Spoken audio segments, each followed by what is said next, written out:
So now, how is it now with the people that were on the show? Man, I feel like you guys should totally have like sort of a reunion and just And now you yelling at me? Oh, okay. Oh, you know yeah. you done. You know That's you might a as well lie. start packing your stuff. Out of that we don't play. Yeah. She just threw some hair at me and got smart because she didn't. She was overwhelmed. She took on too many things. I was doing hair before you were born. well.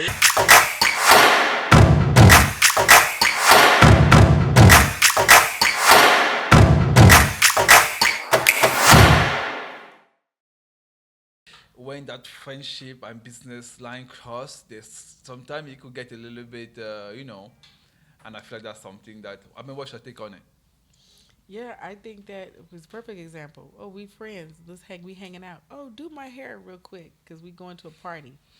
No, I don't want to go to no party. That doesn't mean I won't do something out of love. Oh, birthday, let me treat you. Let me do your hair for free. Like, it doesn't mean I don't do it.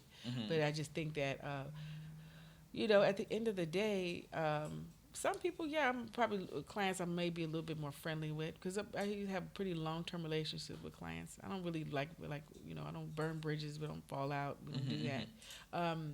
Very seldom. That's not something I really want to do. So my take is this, listen, some people, it may work for them. They may be friends with them and hang out and do all this other stuff. But I always find it very interesting when it comes to business and friendship. I don't want to fall out with you behind no foolishness. You know what I mean? And it's not like I don't really fall. Even my friends, we don't always fall out. Even in a salon, like you have a salon, it was so hard for me not to just be friends with, with the staff, But you got to remember, but then when it's time for business and like I need you to show up on time and you don't, take advantage coming in here talking about, oh, I'm late again. Okay, late again means you about to get fired. Again, that's exactly where I was coming to, really. Because that's what I mean. If I start showing up late for my client, they're going to fire me. 100%. You get comfortable. You get to talking crazy and all this stuff. Yeah, because, that was the aspect of like, before we move on and talk about Nikki, which I want to talk about, I want to since you brought that up, you have not always been only a hairstylist. You really started the business was kind of first just because you had to get the both and you had to open your salon. So it's kind of like you had to learn the business and just use your art, which is doing hair, to like generate income to support your business. And eventually, I'm thinking getting staff to work in your salon. That's what happened, right? Mm-hmm. Cool. Now, how are you as a boss? How do you run a salon? Because obviously, I don't do hair myself. I am just a businessman that's a hair industry. I understand how working with talented artists, they come from, obviously from different part of the country, come with different personality. How are you as a boss? Yeah, that's what I said. That's where the challenge is for me. I think that I'm especially a good team leader. I feel like I'm a good team leader. Mm-hmm. I'm comfortable in that space. Mm-hmm. You know what I mean? Like, okay, someone has to come in here and organize and put this stuff together and do this, that, and the third, right? But then also too, there's a part of me that I like to be close with my stylists. I like to talk to them. I like to know what's going on with them. I don't want to treat them like, but there's a fine line there, because when I say, listen, I have had times where I've had to be like, Trump, you are fired. You're fired because it's like, okay, now you try me. Okay, yeah. I want to be nice. I want this to be a great relationship, but then, it's just certain things, because when it comes to your brand, especially my salon, my brand is my name, and if you mess up, it's still going to come back to Kimble. I've had the challenge. Well, yeah, they didn't do my, Kimble salon. They ain't do, you know what I mean? Nice, your name. Right. You can't control that. I can't control these stylists, But, to a certain point, then I've had to make the very tough decision to let people go, And then sometimes I've had to, because otherwise I would have an empty salon right? Because people are not perfect. And I understand now, okay, you have to train people, you have to work with people, and you have to vet people really well up front, right? So it would always take me a long time to bring somebody in the salon because I need to know, because once they're in there, it's hard to get people out. Yeah. You have to, you're toiling with, should I fire him? But some things are just like you said, like even relationships. It's like there's, what do they call it? Deal breakers. Deal breaker. Yeah. You show up 3 times late for a client, you're pretty much, you're done. You deny you're being disrespectful. Yeah. Because I know things happen, right? I understand that too. Everybody's not perfect, and sometimes you got to meet people where they are. And because I like to mentor, so that's another thing that's hard because you're mentoring these people, and they become like your children almost in a way. They're like your babies because you're mentoring them, and you want them to do good, and you want it to work out. But then there's some line that they I had some that pop off with their mouth, and now you yelling at me. Oh, okay. You done. You might as well start packing your stuff. Out of that we don't. Where I could, I would work with other people, and I have had to do stuff, and I couldn't work with her. Like especially if I do films. When you want to film, you have to make that commitment for 3 months. You can't go off and do something else. You know what I mean? Like you have to. I'm the department head. I'm the head person here.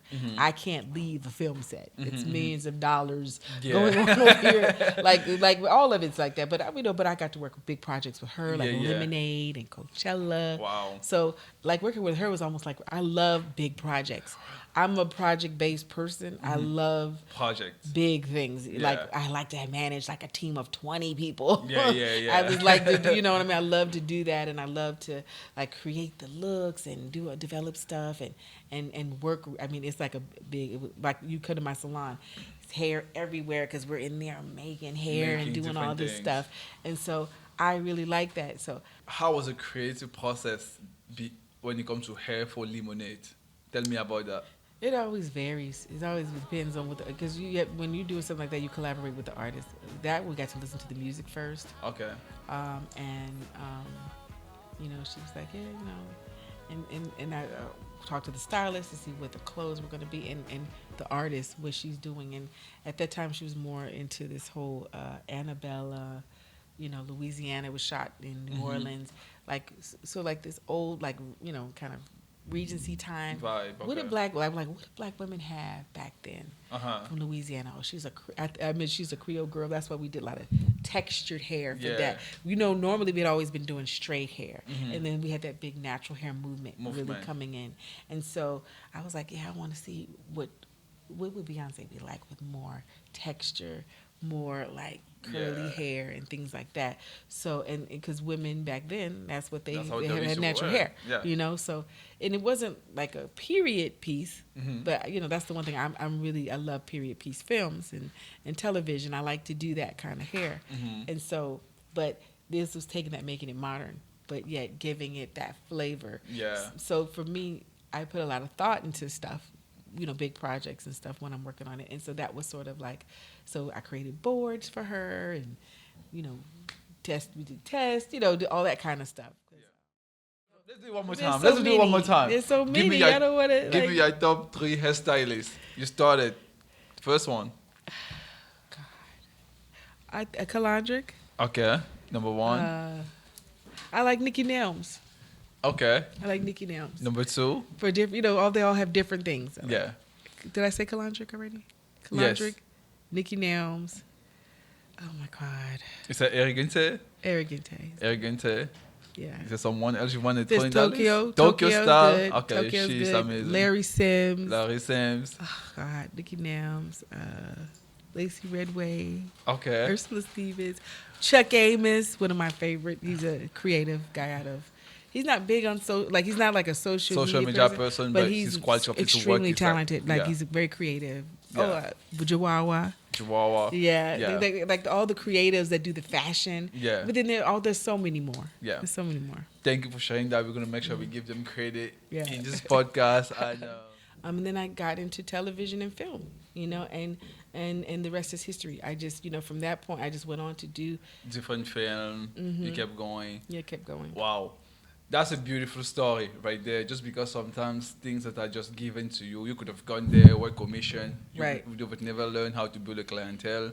You wouldn't never learn how to really like figure certain things on your own.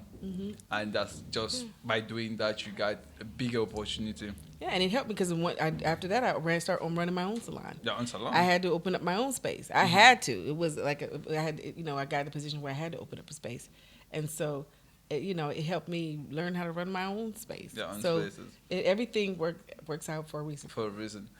And now you are in a union. You are doing films. How did LA Hair come about? That's so interesting because I had wanted to. I have this love. I like to produce.